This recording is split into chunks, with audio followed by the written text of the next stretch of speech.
How did Soviet tanks, designed to fight NATO forces during the Cold War, end up battling each other on the modern battlefields of Ukraine? Today, you will see some of the most intense tank duels ever recorded, and what happens when two identical tanks, originally designed to fight together, instead face off against one another. So many images of completely destroyed T-72 variants on both sides make it seem as if Soviet tanks are totally unprotected, just waiting to be blown to pieces. But is that really the case? Both sides in this war between former Soviet republics are equipped with nearly identical tanks and tactics and are fighting against each other on a battlefield that is evolving every day. World War II saw the largest tank battles in human history, where each side had its own technologies and entirely different tanks. However, what happens when the same tanks, produced in the same country, with crews trained in the same way, fight each other? For example, in World War II, we never saw Tiger tanks fighting other Tiger tanks or Sherman tanks fighting other Shermans on such a large scale as we are seeing in Ukraine.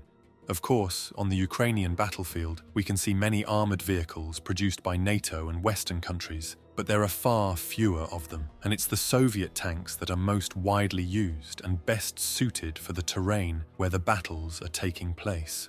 The main workhorse of this conflict is clearly the T-72 tank and its numerous variations, which are among the most widely produced and recognized tanks in the world.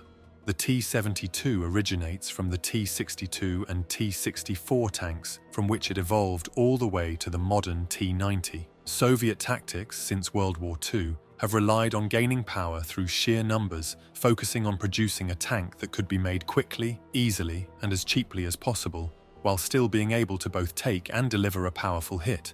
Like all tanks of that era, the T-72 and its variants were designed with the thickest armor on the front, as this was where the most threats were expected. However, for the first time, tanks are now facing threats from all directions, not just the front.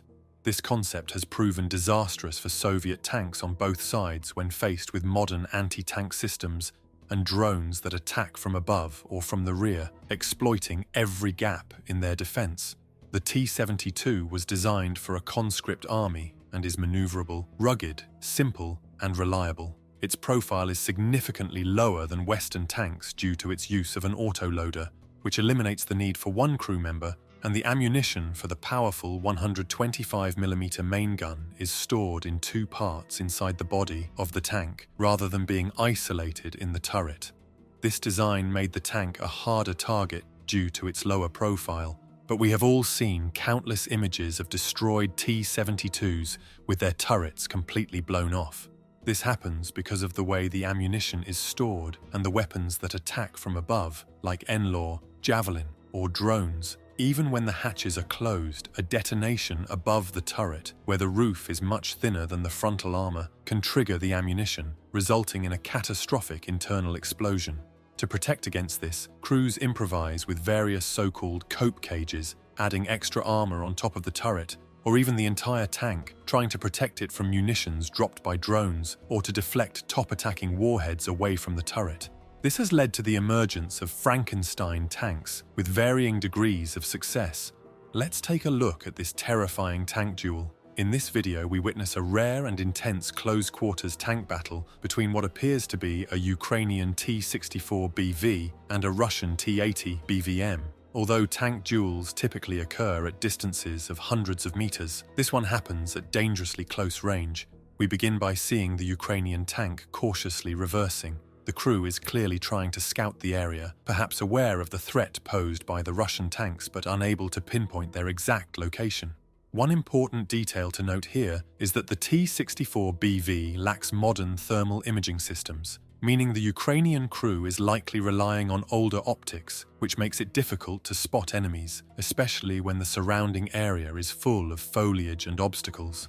At this point, the Ukrainian tank is reversing and advancing, trying to reposition itself while scanning for threats. The reverse speed of the T-64BV is painfully slow, only 4 kilometers per hour, which leaves the tank highly vulnerable. Meanwhile, the Russian T-80 BVM is lurking nearby, equipped with thermal imaging systems. The Russian crew likely knows the Ukrainian tank is in their vicinity, but hasn't yet had a clear shot. They decide to take aggressive action and charge forward, closing the distance to ensure they can land an accurate hit. As soon as the gunner gets the Ukrainian tank in sight, the Russian tank stops and fires a shot, directly hitting the enemy tank.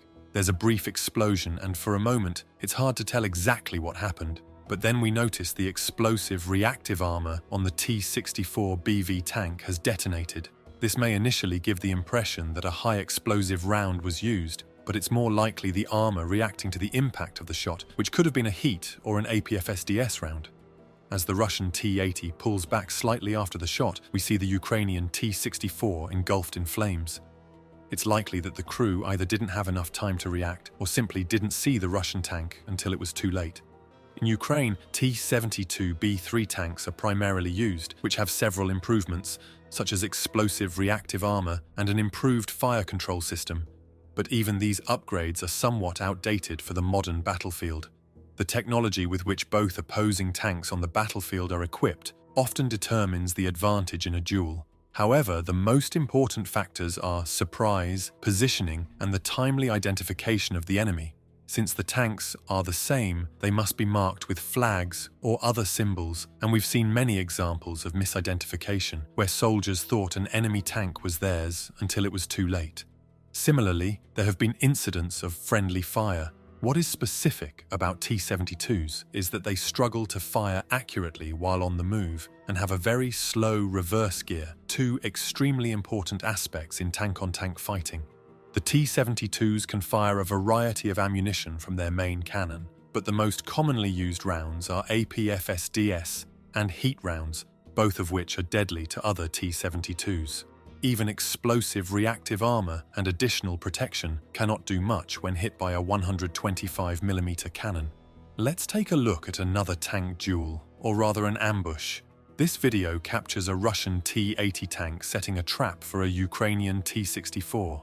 From the start, the Russian tank crew knows exactly where the Ukrainian T-64 is, probably due to coordination with a drone operator giving the Russian tank a massive advantage. The Ukrainian T-64, on the other hand, is completely unaware of the danger ahead, and to make matters worse, their turret and gun are turned away from the Russian tank.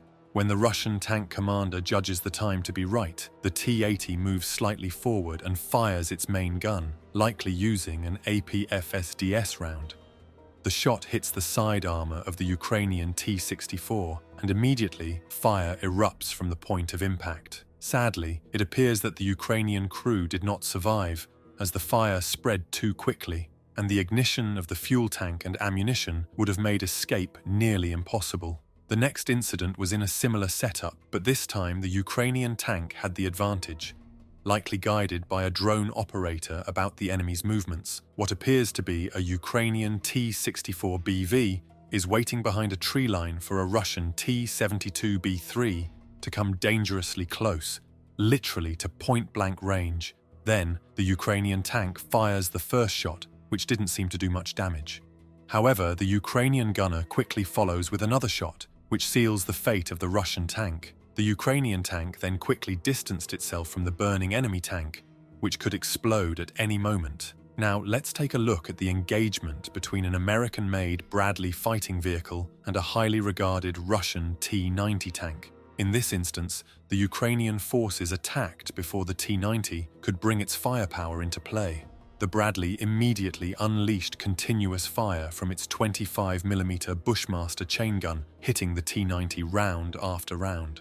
Although the 25mm gun cannot penetrate the frontal armor of the T-90, it can cause significant damage with several hits, as we can see in the video.